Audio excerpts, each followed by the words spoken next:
Baik. Kemudian teman-teman, apa yang boleh? Ya, apa yang boleh?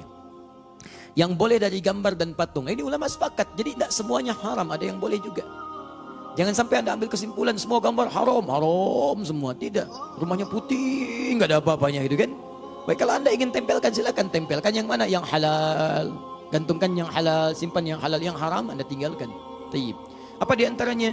Kullu suratin aw timthalin lima laysa bidhirahin kataswiril jamadat wal anhar wal ashjar wa ma ila dzalik. Silahkan Anda boleh tempelkan misalnya gambar-gambar. Pertama disepakati oleh ulama. Jenis yang pertama, Allahu Rabbi wal Islam dini wa Muhammadan Rasulullah wa yaqini.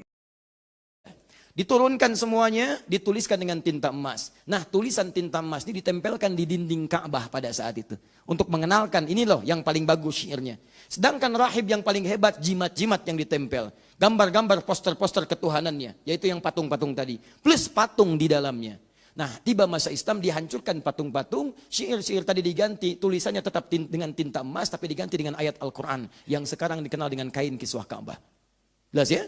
Maka dihancurkan oleh Nabi, habis semuanya, cuman masyarakat ada sebagian belum mengetahui apakah yang dilarang ini hanya patung-patung dan lukisan-lukisan ketuhanan saja atau gambar-gambar yang lainnya kemudian tidak dilarang.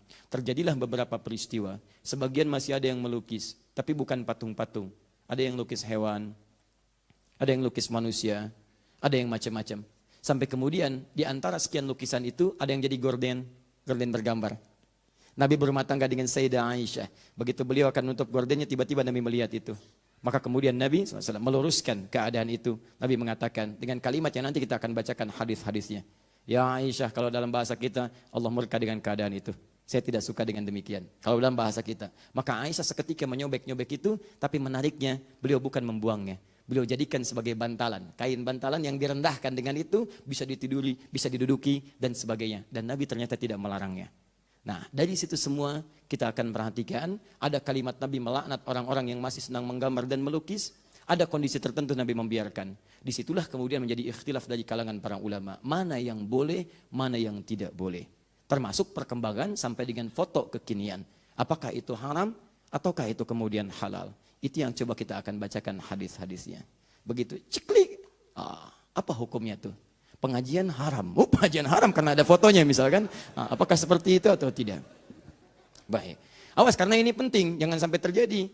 Ibu siap-siap ya Bu ya. Ibu akan diambil fotonya untuk paspor. Begitu mau dipoto, jangan lakukan. Kenapa? Haram. Itu kita lihat ya. Apakah seperti itu atau bukan? Bismillahirrahmanirrahim. Sekarang kita masuk ke hukumnya. Maaf, paham ini sampai sini? Baik, alhamdulillah. Saya ingin Anda mengerti dulu strukturnya pembahasan dari awal sehingga mengetahui kemudian jalan pembahasan kita. Jangan ujuk-ujuk langsung kesimpulan. Begitu Anda menerima kesimpulan begitu aja, Anda nggak akan paham dalam prakteknya dan terjadi inkonsistensi nanti. Sekali ini haram, besok jadi halal. Kan? Begitu butuh halal, nggak butuh jadi haram lagi. Kan repot gitu kan? Mau pernikahan, kirim fotonya dong. Aduh, itu haram. Tapi kan ini darurat. Baiklah, halal kali ini aja. Nggak bisa. Bismillahirrahmanirrahim. Mari kita mulai. Saya mulai ke kitab ya, supaya nanti kita bisa menguatkan argumentasi sekaligus menepis dugaan. Oh itu pendapat pribadi, tidak. Ini adalah keterangan para ulama yang dilangkum dalam kitab. Dan masalah ini sudah selesai, cuman kita butuh untuk menguatkan kembali. Ma huwa hukmut tamathil was-suwar fi syari'atil islamiyah? Apa hakikat hukum daripada patung-patung dan gambar-gambar dalam syariat Islam? Sekarang kita tampilkan dulu teman-teman sekalian dalil-dalil yang melarang itu. Dalam konteks apa kemudian dilarang?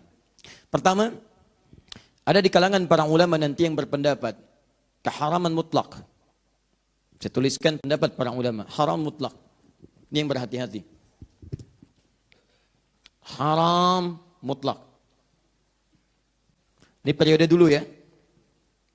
Jadi apapun jenisnya, mau gambar apapun, sepanjang dari yang bernyawa, ada rohnya, bernyawa. Ingat, pembahasan kita ini pada gambar yang bernyawa, bukan selain ini. Jadi kalau Anda gambar misalnya pohon-pohon, kan, air, pemandangan, kan, itu nggak ada masalah. Itu sepakat semua ulama, itu nggak ada masalah. Yang jadi persoalan gambar-gambar dari yang bernyawa, manusia, hewan, ya dan seterusnya. Nafas dengan ini. Itu pendapat pertama mengatakan ini haram mutlak. Tayyib. Apa dalilnya? Kalau melukis ingat saya katakan nih mulai dari pendapat ulama dahulu ya, yang konvensional, yang terdahulu, yang belum ada pada masa itu fotografi, ingat, yang belum ada pada masa itu handphone, yang belum ada pada itu kebutuhan KTP, paspor dan sebagainya. Jadi mereka memandang ini haram mutlak, nggak boleh orang gambar-gambar sesuatu. Ya, apa kemudian dalil-dalilnya? Pertama, mari kita turunkan an-nassul awal. Dalil yang pertama, ma rawahul Bukhari wa Muslim an Aisyah radhiyallahu taala anha an Rasulillah sallallahu alaihi wasallam annahu qala. Diriwayatkan oleh Al-Bukhari dan Muslim, sahih keduanya.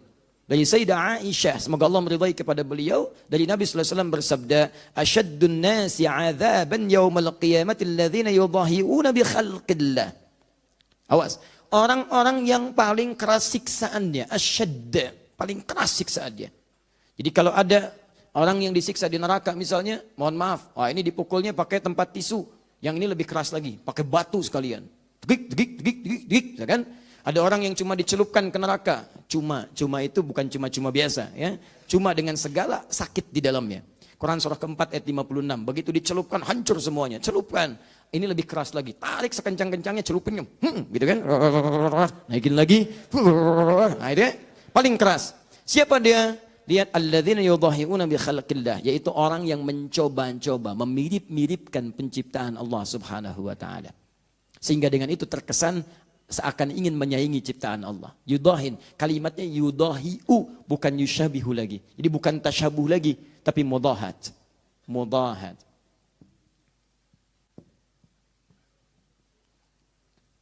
Jadi Nabi seakan memberikan gambaran. Kebanyakan orang-orang yang melukis itu, ketika dia mulai melukis, ini ambil pendapat pertama ya. Kata para ulama, hadis ini yang pertama memberikan kesan bahwa kenapa muncul siksaan yang besar di sini? Karena kecenderungan orang ketika membuat sesuatu yang bernyawa, itu ingin membuat semirip mungkin. Lukis, ingin melihat wajahnya. Begitu jadi, oh mirip ya.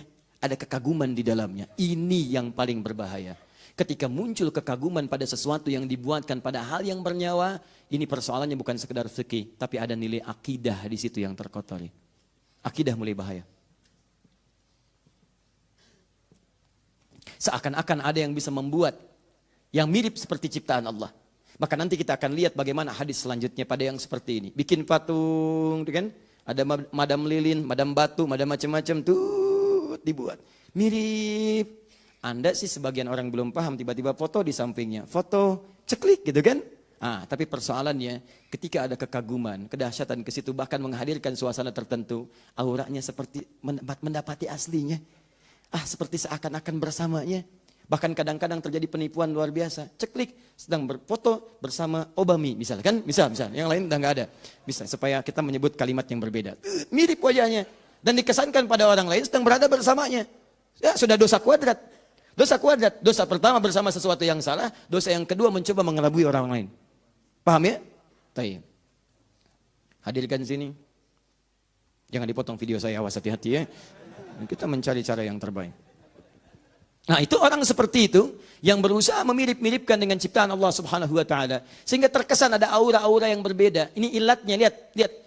Dampak, sebab hukumnya, ilatnya. Kenapa dilarang dengan sangat kuat? Karena dikhawatirkan merusak bukan hanya ke fikih tapi ke akidahnya. Ada sesuatu yang diturunkan, takut merasa ada sesuatu yang aura besar di situ, ada kemiripan, maka yang seperti ini lihat hadis selanjutnya. Rawal Bukhari wa Muslim wa ashabus sunan anna Nabi sallallahu alaihi wasallam qala, diriwayatkan tidak main-main, di Al-Bukhari disebutkan, di Muslim disebutkan, di ashabus sunan, sunan, hadis-hadis. Kalau dalam ilmu hadis, sunan itu artinya kitab-kitab yang disusun isinya berdasarkan urutan fikih. Kitab hadis yang disusun berdasarkan urutan fikih. Ya, yang lainnya jami'. Jami' itu kitab hadis yang disusun berdasarkan urutan umum, semua pembahasan. Biasanya babul iman dulu, bab akidah, terusannya ibadah, muamalah dan seterusnya. Tapi kalau sunan, ingat beda antara sunan dalam istilah hadis, sunan dalam istilah usul fiqih, sunan dalam istilah fiqih, dan sunan dalam istilah sejarah itu beda. Lain. Kalau disebutkan dalam istilah hadis, maksudnya kitab hadis yang disusun berdasar urutan fiqih. Seakan-akan ini penulis kitab ini ingin mengatakan, jangankan di kitab hadis urusan akidah, di kitab hadis urusan fiqih pun disebutkan celaan pada yang demikian. Apa yang dimaksudkan? Inna ashab hadhihi suwar yu'adzabuna yawmal qiyamati yuqalu lahum ahyu ma khalaqtum. Orang-orang yang membuat seperti ini dimirip-miripkan dengan ciptaan Allah sehingga terkesan orang lain mengaguminya dengan mengatakan mirip ya, bagus ya, seakan-akan ada ya. Maka orang ini akan dipanggil di hari kiamat sebelum disiksa, kemudian diberikan oleh Allah penghinaan pada saat itu, dihinakan. Coba berikan nyawa tuh. Ayo berikan nyawa. Kamu pengen jadi saingan saya? Ayo hidupkan, tiupkan roh kepadanya. Maka ketika dia tidak mampu dan memelas, maka dicelupkanlah ke neraka. Nih yang merasa jadi saingan saya. Hancurkan, hancurkan, hancurkan. Begitu hancur, angkat kembali. Hancurkan lagi, angkat kembali, hancurkan lagi. Dan dia tidak akan pernah keluar dari siksaannya. Tidak akan pernah keluar. Nah, ini yang pertama. Teruskan. An-nasu tsanits. Nas yang ketiga. Rawal Bukhari wa Muslim wa Ahmad. An Abi Zur'ah. Dari Abu Zur'ah. Qala, dakhaltu ma'a Abi Hurairah dara Marwan ibn al-Hakam. فرأى فيها تصاوير وهي تبنى فقال سمعت رسول الله صلى الله عليه وسلم يقول قال الله عز وجل ومن أظلم ممن ذهب يخلق خلقي. Tiba-tiba saya datang bersama sahabat Abu Hurairah, kemudian saya mengunjungi rumah Marwan bin Hakam. Ketika mendapati di situ banyak gambar-gambar, bahkan ada yang tersusun dan membentuk satu bentuk-bentuk tertentu. Bubna, ada yang digambar, ada yang jadi patung-patung sebagian. Maka dibacakanlah hadis Nabi, hadisnya hadis qudsi. Wa man azlamu, yang tadi menyebutkan diazab. Yang tadi menyebutkan dihinakan. Yang ini disebut manusia paling zalim. Dan siapa orang yang paling zalim dibandingkan orang yang berusaha membuat ciptaan, ingin menyaingi ciptaanku. Tapi belum selesai. Falyakhluqu dzarratan falyakhluqu habbatan aw falyakhluqu sya'iratan. Kalau mau dibikin, bikinlah yang tidak bernyawa. Silahkan bikin misalnya gambar-gambar patung-patung, bisa kemudian dari biji-biji jagung, bisa kemudian dari biji-biji tumbuhan yang lain ataupun gandum dan sebagainya. Jadi gambaran hadis-hadis ini banyak hadisnya. Saya berikan contoh sebagai dalil dari kelompok yang pertama, teman-teman sekalian, bahwa untuk kehati-hatian pada gambaran-gambaran yang bernyawa, kelompok ulama pertama memilih untuk hati-hati dan mengharamkan secara mutlak. Mereka khawatir kalau bikin seperti ini, memang awalnya bikin biasa, tapi dikhawatirkan ketika jadi atau ketika membuat itu ada perasaan mirip juga ya dengan aslinya. Begitu ada perasaan itu, maka disitulah mulai terganggu keyakinan kita kepada Allah. Begitu orang lain mengagumi dengan berlebihan, di situ mulai ada gangguan dalam akidah. Maka ulama pertama berpendapat ini haram mutlak pada yang bernyawa. Ingat satu, tapi mereka kecualikan ini dari kasus yang terjadi di zaman Nabi SAW. Kecuali dua hal. Kecuali satu, hal yang melekat pada perangkat mainan anak-anak. Jadi kalau anak mainan anak-anak tidak ada masalah. Sebab nilainya bukan pengaguman, nilainya buat main-mainan. Sayyidah Aisyah punya mainan, teman-temannya punya main-mainan, dan tidak pernah dinafikan oleh Nabi SAW. Illa lu'batul banat, kecuali mainan anak-anak. Jadi kalau ibu ingin memberikan anak-anak misalnya mainan-mainan Hello Kitty, ya itu nggak ada masalah. Ya, nggak ada masalah. Bawa Hello Kitty, kita ke rumah. Nah, ada Hello Kitty, Hello Kitty. Nah, kan? Nah, Anda yang mau mengaji tiba-tiba datang, haram ya? Oh, tidak. Nas yang kedua mengatakan illa lu'batul banat, kecuali mainan bagi anak-anak. Boleh, tidak ada masalah. Ini ada Doraemon, bawa kan? Ini mainan panda, bawa, itu nggak ada masalah. Mainan anak-anak. Baik ya, kecuali misalnya orang tua yang kekanak-kanakan, ya. Sudah 70 tahun masih pakai boneka, tak ninung, tak ninung. Ah, itu salah. Nah, misalnya. Jelas ya, ini lu'batul banat, itu mainan anak-anak. Mainan anak, sama perangkat mengajari anak. Anak menggambar misalnya macam itu tidak ada masalah. Gambar bikin ini, bikin itu, ada kelas menggambar di sekolah, tidak ada masalah. Karena memang untuk anak-anak, mendekatkan pada dunia dia, ada tasawur, deskripsi bagi dia untuk memahami lewat permainan. Karena anak-anak belum ngerti, ya dia belum balik. Bagaimana mau menyekutukan Allah, balik aja belum? Belum balik, dia belum ngerti. Salat aja belum wajib, puasa aja tidak. Jadi kalau ada anak-anak belum balik, ibu jangan memaksanya, tapi mengajarkannya dalam kemuliaan. Paham ya? Ini mau puasa sebentar lagi, ada anak belum balik, latihan dia pelan-pelan. Kalau zuhur buka, apresiasi. Aduh adek pintar. Ayah dulu nggak seperti adek. Adek zuhur, ayah dulu jam 10 bukanya. Bu, misal gitu kan, angkat dia, ayo lawan lagi ya kakak, tuan, sampai dengan asar. Besoknya asar, dia buka, adek pintar, Masya Allah. Tuh mamah dulu, zuhur lewat dikit udah buka, ada sampai asar.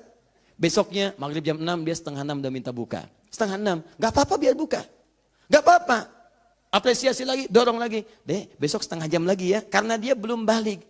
Belum waktunya sampai pada keadaan dia. Metabolisme tubuhnya masih menyesuaikan. Jangan dipaksa.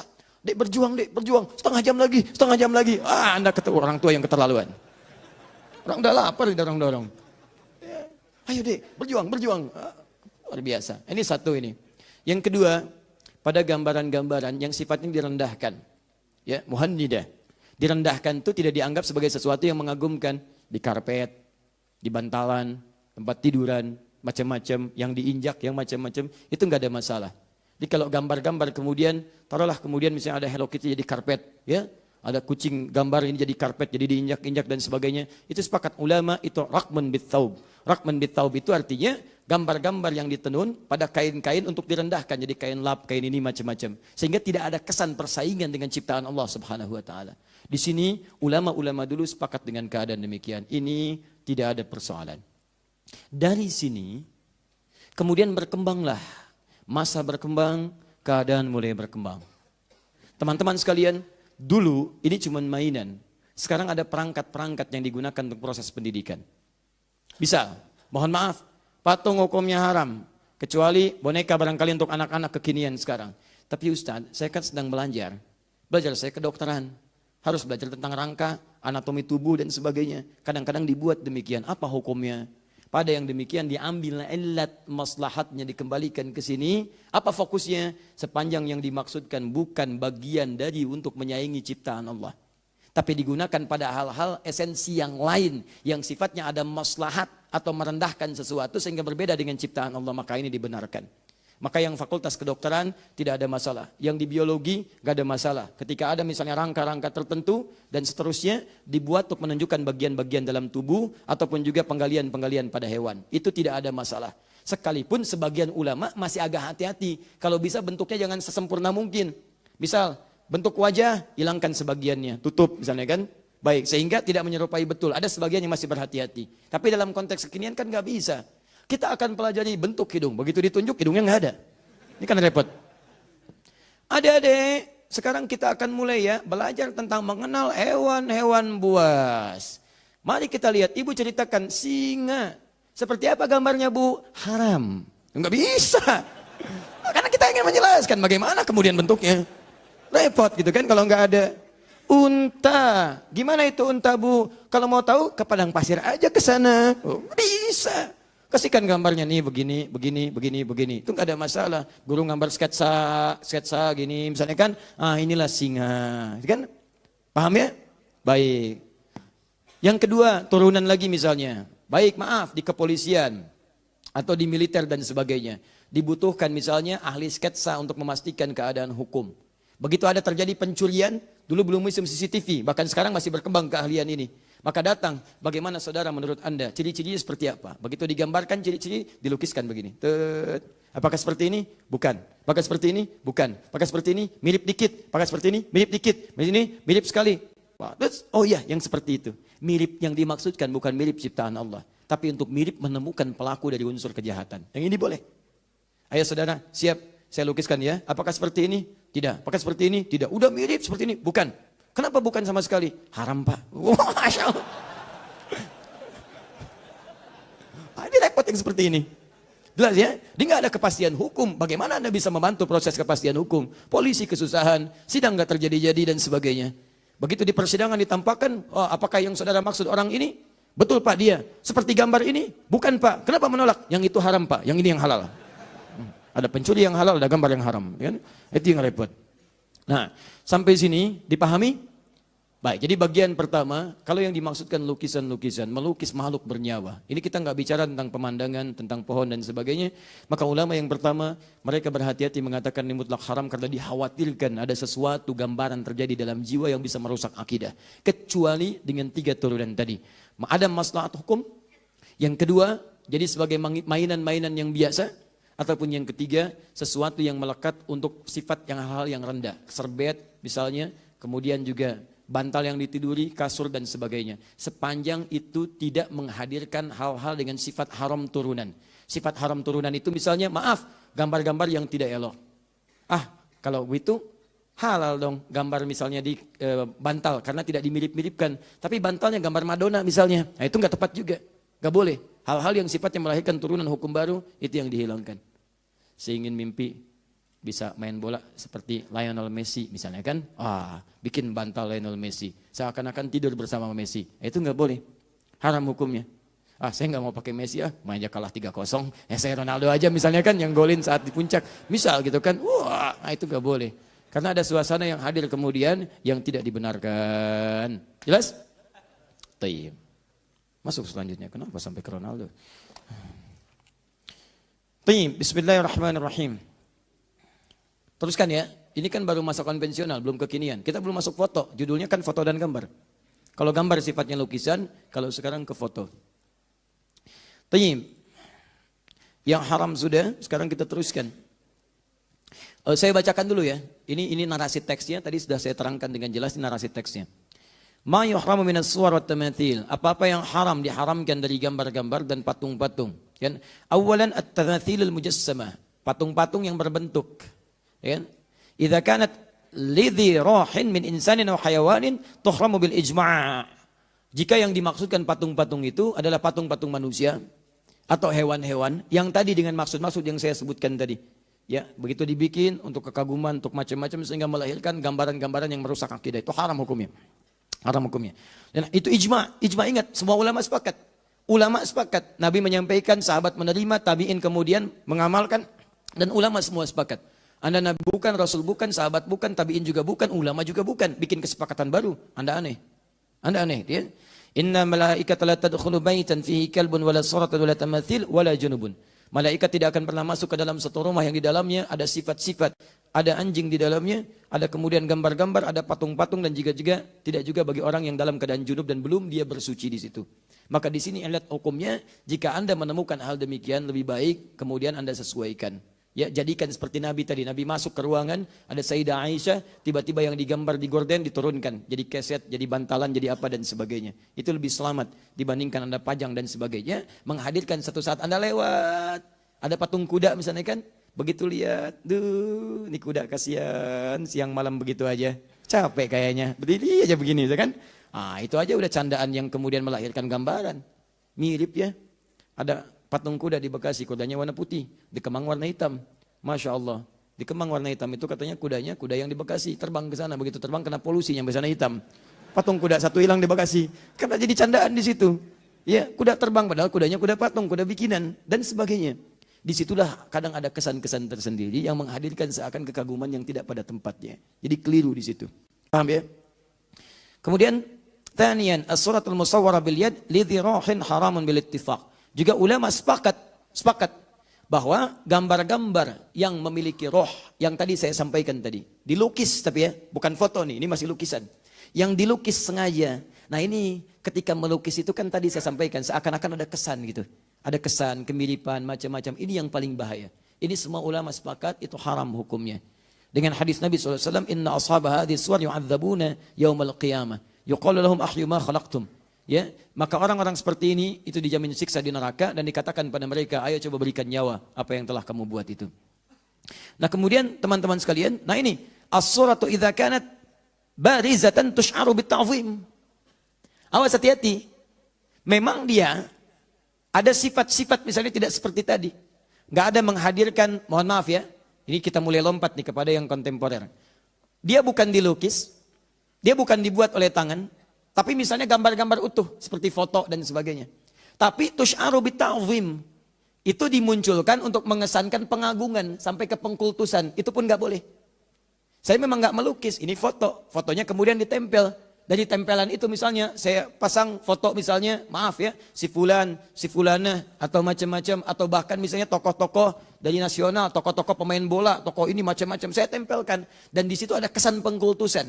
Begitu dipajangkan ada kultus. Mau tidur, melihat gambar ini seakan-akan adem rasanya. Ada pancaran dari pandangan matanya, pancaran dari pandang matanya. Padahal gambar, cicak masuk ke situ, tertutup matanya. Nah itu kan bahaya juga di situ. Nah jadi teman-teman sekalian, dalam kondisi ini, gambar-gambar pun yang sifatnya ada pengkultusan dan sebagainya, itu para ulama mengatakan haramun. Haramun. Ya, hadisnya, wa mu'allaqah. Nah ini yang tadi saya sampaikan, ditempel-tempel bihaitsu yara khaddakhil haramun aidan bila khilaf li hadits Aisyah radhiyallahu taala anha qalat kana lahu satrun fihi timthalun ta'ir wa kana ad-dakhil idza dakhala istaqbalahu faqala Rasulullah sallallahu alaihi wasallam hawwili anni hadha fa inni kullama ra'aitu dzakartu ad-dunya. Ya, begitu melihat Sayyidah Aisyah punya gambaran dari burung, begitu melihat Nabi masuk, aduh tolonglah ya, palingkan aku dari ini. Setiap saya melihat ini kayaknya saya lebih lekat dengan dunia. Takut kehilangan misi saya sebagai Nabi SAW. Jadi begitu orang lihat ada kekaguman, ada macam-macam dan sebagainya. Bahkan gambar-gambar tertentu ada unsur pengkultusan yang ini dihindari. Paham ya? Baik. Kemudian teman-teman apa yang boleh? Ya, apa yang boleh? Yang boleh dari gambar dan patung. Ini ulama sepakat. Jadi tidak semuanya haram, ada yang boleh juga. Jangan sampai Anda ambil kesimpulan semua gambar haram semua. Tidak. Rumahnya putih, nggak ada apa-apanya gitu kan. Baik, kalau Anda ingin tempelkan silakan tempelkan yang mana, yang halal. Gantungkan yang halal, simpan yang halal, yang haram Anda tinggalkan. Tayyib. Apa di antaranya? Kullu suratin aw timthalin lima laysa bidhirahin kataswiril jamadat wal anhar wal ashjar wa ma ila dzalik. Jadi silahkan Anda boleh tempelkan misalnya gambar-gambar, pertama disepakati oleh ulama. Jenis yang pertama, gambar-gambar yang tidak mengandung roh secara langsung. Pohon, lukisan misalnya bunga, itu kan? Masya Allah bunga tulip, ya begitu dipasang di situ kelap-kelip, ya tulip. Kemudian misalnya ada bunga mawar, ya bunga melati, semuanya indah. Pasang macam-macam. Itu nggak ada masalah di situ. Tapi ingat, hukum yang sebelumnya berlaku. Jika gambar itu pun menghadirkan pengkultusan. Duhai bunga tulip yang tulap-tulip di malam hari dan kelihatan cahayanya, aku hadirkan di rumah ini, duhai. Berikan aku kekuatan. Masya Allah. Dengan kekuatan bunga tulip, aku akan menghukummu. Misalkan istimarah pada suami. Wah, muncul. Nah itu pun nggak boleh. Terjadi percekcokan antara suami dengan istri, melihat bunga tulip, muncul misalnya imajinasi, marah istrinya. Kenapa mah? Dengan kekuatan bunga tulip, aku akan menghukummu. Misalnya, nah itu nggak boleh. Jelas ya? Nah, teman-teman sekalian, kembalikan. Kullu suratin laysat muttasillatal hay'ati ka suratil yadi wa haddiha mathalan awil aini awil qadami ya fa innaha la tuhramu li annaha laysat kamilatal khalqi. Atau jika Anda ingin bikin sketsa yang tidak sempurna boleh. Ya, misalnya mohon maaf ada gambaran-gambaran misalnya sebagian tidak sempurna, wajah tidak ada misalnya bagian tampaknya, sebagiannya gambar. Itu enggak ada masalah. Enggak ada masalah, seperti buku-buku tampilan atau brosur-brosur tampilan.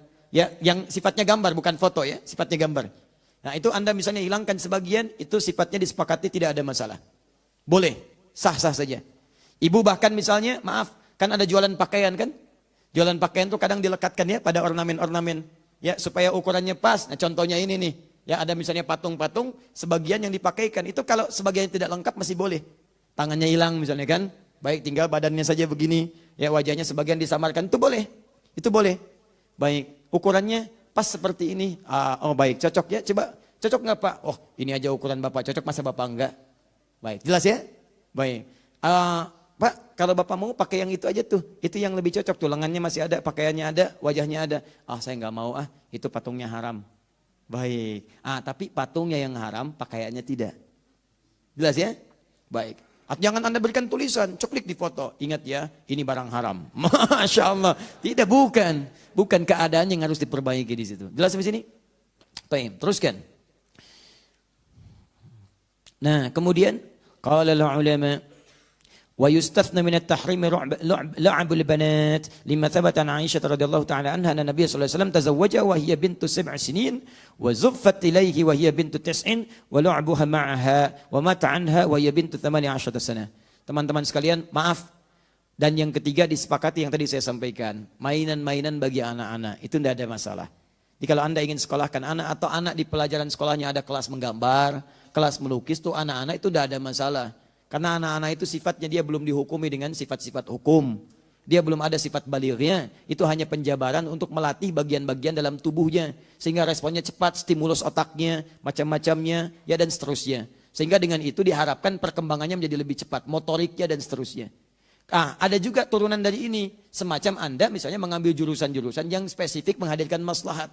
Misal tadi Anda ingin misalnya berdinas di kepolisian atau di militer untuk sketsa-sketsa tertentu, ambil jurusan itu di desain grafis, boleh, nggak ada masalah.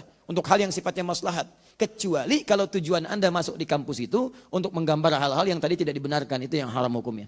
Di keahlian Anda boleh dipakai dengan hal-hal yang dibenarkan secara agama. Tidak dilarang Anda masuk desain grafis. Silakan aja. Dan pakai itu untuk hal-hal yang membantu agama, boleh. Silakan bikin desain, arsitektur, hal-hal yang dibenarkan, sketsa-sketsa yang bagus, hal-hal yang memberikan gambaran maslahat, itu gak ada masalah, silahkan. Sah hukumnya. Ya, jelas sampai sini? Terakhir, fotografi. Hukmut taswir al-fotografi. Baik, jadi fotografi itu kata-kata baru. Makanya padanannya dalam bahasa Arab tidak ditemukan. Ya, maka fotografi bahasa Arabnya fotografi. Ya, jadi kalau Anda ingin menerjemahkan sesuatu yang tidak di Arab, jangan di asal-asal, sebutkan sesuai dengan asalnya. Ya, jadi jangan direka-reka. Misal, tadi ngaji di mana? Tanya orang Arab. Min aina ants darast? Anda katakan di Kota Baru Parahyangan, katakan darastu fi Jami' Ar-Rahman Kota Baru Parahyangan. Spellingnya sama, Kota Baru Parahyangan. Jangan di Arab-Arabkan. Min aina anta? Kutubulu Parahyangan. Begitu dia datang, dia nanya pada orang lain, salah jawaban. Datang dia besok-besok nanya, aina kutubulu Parahyangan. Gak akan ketemu alamatnya. Sama Garut, sebutkan Garut, pakai ghain, jangan pakai qaf. Ya, min aina anta? Min Garut. Garut. Begitu teman Anda dari Arab main ke sini nanya di bandara, uridu Garut, saya pengen ke Garut. Langsung ditunjukkan. Jangan terlalu inovatif. Korut. Begitu tanya, aina Korut, dibalikin lagi ke pesawat, dibawa ke Korea. Itu yang repot. Nah, ini sama hukmut taswir al-fotografi. Fotografi itu diserap, namanya mu'arab, dari yang asing kepada Arab. Paham ya? Sama Bogor. Min aina anta? Bugur. Wah, kadang-kadang diganti pakai jim, ini repot. Sudah. Karena ada di Arab, orang Mesir, Anda bahaya, orang Mesir, jim itu dibaca ghain. Jannah, gannah, jannah, jannah, gannah, janahun, ganahun. Qaf, kadang-kadang pakai hamzah, suq jadi su'. Nah, itu orang-orang di Mesir itu. Makanya mesti hati-hati. Bogor, pakai ghain, jadikan jim oleh Anda. Itu yang repot. Sudah, fotografi. Lama-lama jadi fiksi nanti. Yara ba'dul mutaakhirin min al-fuqaha anna at-taswir asy-syamsiyya al-fotografi la yadkhulu fi dairatit tahrim. Ulama-ulama kontemporer berpendapat bahwa ada masalah kontemporer yang tidak ditemukan di masa lalu dan tidak sama hukumnya karena berbeda sifatnya. Masalah itu disebut dengan fotografi.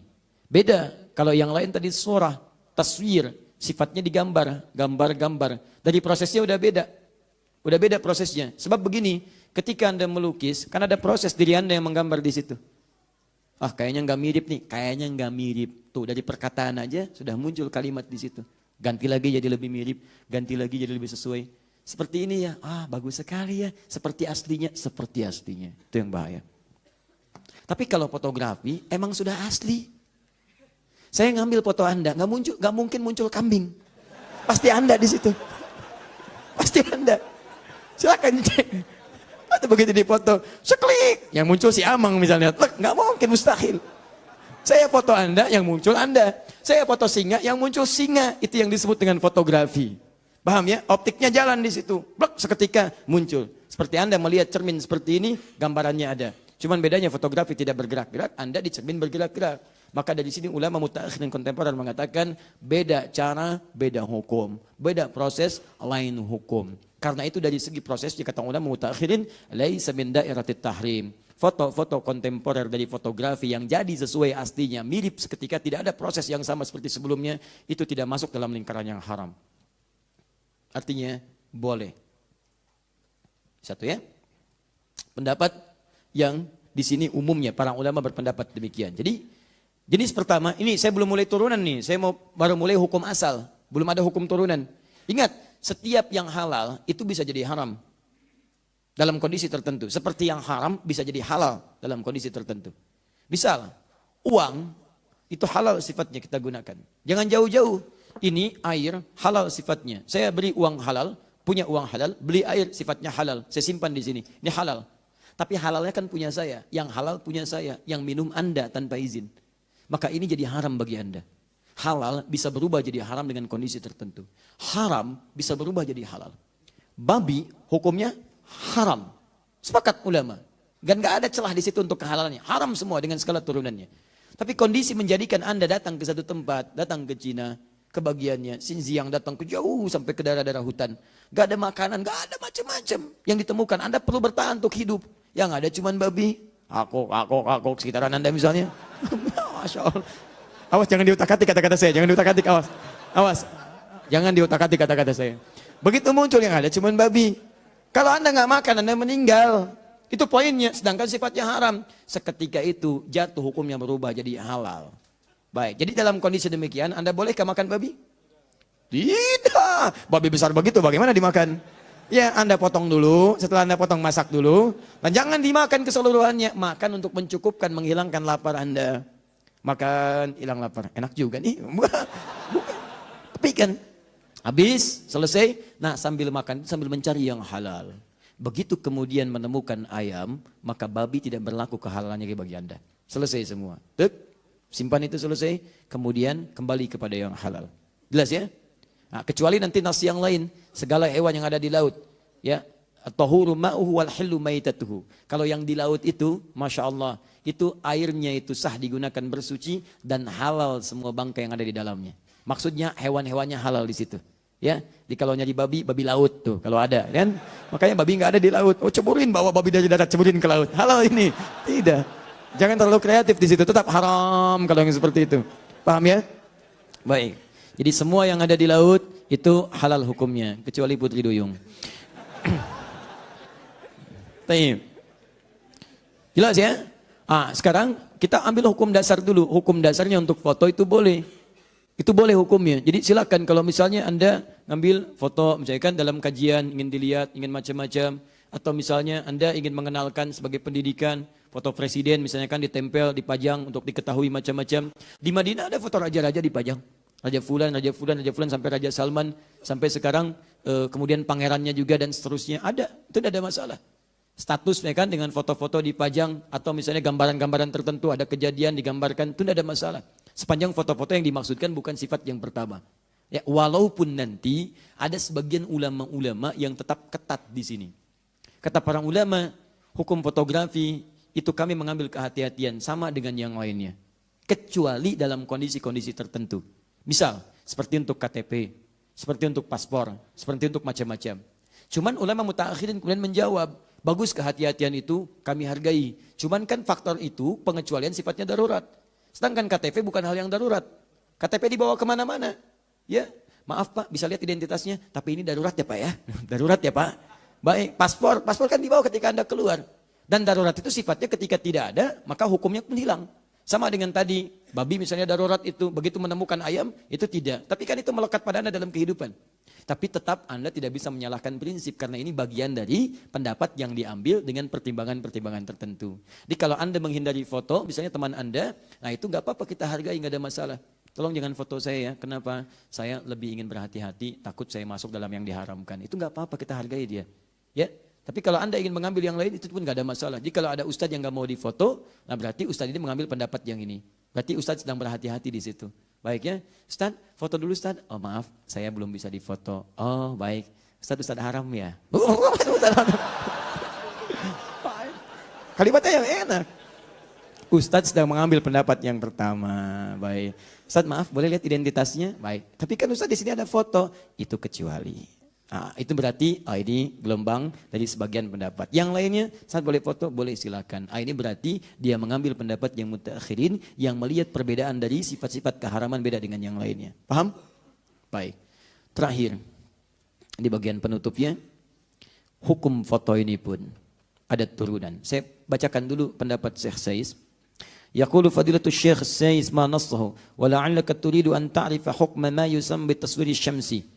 Boleh jadi Anda ingin mengetahui tentang hukum fotografi atau foto-foto biasa yang bukan lukisan. Fanaqul, maka kami berpendapat yumkinuka an taqula inna hukmaha hukmu raqmi fi thawb wa qad alimta istithna'ahu nassan. Wa dzalika an taqul inna hadza laysa taswiran bal habsan lis-surati wa ma mithluhu illa kamathali as-sura fil mir'at. Kata beliau, kalau Anda ingin tahu hukumnya seperti itu, maka hukumnya hukum dikecualikan dari yang haram, seperti halnya lukisan yang dijadikan sebagai rakbun fit thaub, sampai lukisan yang direndahkan, jadi bantal, jadi macam-macam. Itu hukumnya sama dengan itu. Disilahkan, di situ boleh-boleh saja sepanjang, catatan yang terakhir, hukum turunannya. Sepanjang foto itu tidak memiliki hukum turunan haram. Pornografi, haram. Gambar, ceklik foto, yang diharamkan, itu nggak boleh. Kan hukum foto halal, iya hukumnya halal. Tapi cara Anda berpose itu haram. Jelas ya? Maaf, hukumnya misalnya tidak melahirkan pornografi. Busananya ada, lengkap, bagus dan sebagainya. Cuman tampil ria di situ. Genit dan sebagainya. Ingin mengalihkan perhatian orang lain, tabarruj di situ. Sama. Pakai jilbab, teman terlampau genit. Ingin tampil macam-macam. Itu tetap haram juga hukumnya. Dan seterusnya. Sama foto, tapi foto itu dijadikan sebagai bagian dari jimat, pengkultusan dan sebagainya. Memang hukum fotonya nggak haram, tapi hukum pengkultusannya haram. Makanya ketika hukum pengkultusan itu haram, jatuh gambarnya pun haram ada di sekitaran Anda. Paham sampai sini? Maka dari itu, jika Anda ingin misalnya menjadikan gambaran foto-foto itu sebagai dokumen-dokumen saja, untuk yang disampaikan sebagai pembelajaran, misalnya pengingat pada keluarga, ini kakek, ini nenek dan sebagainya, sehingga mereka lebih merasakan ketika berdoa kepada Allah Subhanahu wa taala. Ada anak yang lahir bapaknya enggak ada. Begitu dewasa ingin diperkenalkan. "Ma, papa dulu seperti apa gambarnya?" "Haram, Nak." Di papa haram ya, Ma? Bukan. Gambarnya yang enggak boleh. Nah, bagaimana menjelaskan yang seperti itu? Kalau tujuan untuk menyampaikan boleh di foto keluarga. "Adik sini sayang. Adik sabar ya, Nak ya. Yuk. Papa memang sudah nggak ada bersama kita. Tapi mama yakin ini mungkin ladang pahala yang Allah berikan kepada kita supaya kita banyak berdoa untuk papa. Kita banyak mengerjakan amal soleh." Ini dulu gambar papa. Masya Allah, dulu berharap ada jadi penghafal Quran. Begitu melihat wajah ayahnya. Dan ada harapan tinggi pada dirinya, termotivasi dia untuk menghafal Quran. "Ya Allah, berikan saya kekuatan menghafal ya Allah. Saya ingin pahala yang mengalir untuk ayah saya," dan sebagainya. Terbayang suasana itu. Itu jadi dorongan yang kuat. Juga untuk masalah-masalah yang lainnya. Yang demikian itu dibolehkan. Kecuali ada gambar yang lain. "Adik sini sayang, ini eyang kamu. Eyang kamu itu dulunya sakti mandraguna. Lebih sakti dibanding si Mandra. Wah, macam-macam. Si Mandra kalah sama ini. Wah, misut, pasang ini, itu salah. Salah di situ. Jadi itu yang coba dihindari. Paham ya? Nah, kalau sudah paham, sudah mengerti, maka sudah jelas. Apalagi yang mau diperselisihkan. Argumentasinya jelas, kisahnya jelas, turunan hukumnya jelas, kitabnya juga ada. Tinggal Anda praktek dalam kehidupan dan saya tidak pernah memaksakan Anda mau memilih yang mana. Kalau dari kesimpulan ini Anda ingin misalnya saya nggak apa-apa, saya nggak pengen ada seperti itu, biar putih saja rumah saya, silahkan. Itu hak Anda. Dan tidak boleh kita memaksakan hak kepada orang lain. Anda ingin dengan tanaman saja, boleh. Itu sah-sah saja. Tapi juga Anda mesti menghargai jika ada teman-teman Anda setelah pelajaran ini memilih misalnya untuk mempraktekkan hal-hal yang bermanfaat dengan apa yang tadi disampaikan. Maka dengan itu nyaman kehidupan kita, tenang kita dalam beribadah, dan insya Allah semoga Allah meridhai apa yang telah kita pelajari. Nah, jelas uraian saya? Paham insya Allah? Mengerti? Siap mengamalkan? Baik, pilihan terserah Anda. Silahkan Anda pilih sesuai dengan apa yang Anda ingin sampaikan. Kesan pertama memang begitu menggoda, tapi selanjutnya itu terserah Anda. Nah, teman-teman sekalian, fokus baik-baik ya. Fokus baik-baik. Kalau sudah jelas, sudah baik semuanya, hukum sudah ada, maka saya mohon kepada Anda, semua pelajaran fikih ikhtilaf kita gunakan sebagai pegangan untuk beramal. Bukan amunisi untuk mendebat orang lain. Dan kalau ada iseng-iseng yang mendebat dan sebagainya, acuhkan aja. Karena perdebatan tidak membawa maslahat. Anda meninggalkan perdebatan sekalipun Anda benar, Allah bangunkan bagi Anda istana di pinggiran surga. Kok di pinggir Ustaz? Biarin, yang penting ada daripada enggak sama sekali. Daripada enggak. Enggak apa-apa, hadir dan sebagainya. Itu nikmat dibandingkan Anda capek sibuk. Biarin orang-orang yang menyoal kadang-kadang itu barangkali kurang mendapatkan wawasan yang lebih luas atau ingin mempertahankan saja pendapat yang ingin dipegang tapi mau memaksakan pada orang lain. Jadi yang seperti itu anggap saja barangkali dia dalam proses pembelajaran dan kita doakan supaya meluas wawasannya. Jangan diacuhkan juga. Jangan diacuhkan, tapi kita dorong dengan doa dan kita ajak. Jangan, saya tidak mengajarkan Anda untuk mengacuhkan orang lain, tapi kita doakan dalam kebaikan sehingga itu menjadi nyata dalam maslahat kehidupan kita. Paham? Jelas? Siap mengamalkan? Nah, saya cek dengan Quran surah kelima Al-Maidah ayat 100 sampai 101. Ya ayyuhalladzina amanu, hai orang-orang yang masih merasa punya iman. Ini bagi yang punya iman saja. Kalau yang tidak, barangkali tidak berlaku ayat ini. La tas'alu an asya'a in tubdalakum tasu'kum. Kalau uraian sudah jelas disampaikan dari awal sampai akhir, jangan coba-coba banyak ditanyakan lagi. Khawatir banyaknya pertanyaan itu menjadikan yang jelas semakin tidak jelas nantinya. Sudah jelas banyak ditanya, jadi tidak jelas. Beli sabun, jelas sabun, banyak ditanya. Sabun apa? Lifebuoy. Akhirnya yang tadinya mudah jadi susah. Yang dicari ada Dove, ada macam-macam, jadi ke Lifebuoy. Sudah jelas Lifebuoy, tanya lagi, belinya di mana? Alfamart. Padahal sekitarannya ada 212, ada Indomaret, ada macam-macam. Allah. Yang ada Alfamart. Kan Alfamart itu ada 3 mah. Yang mana? Yang dekat tiang listrik.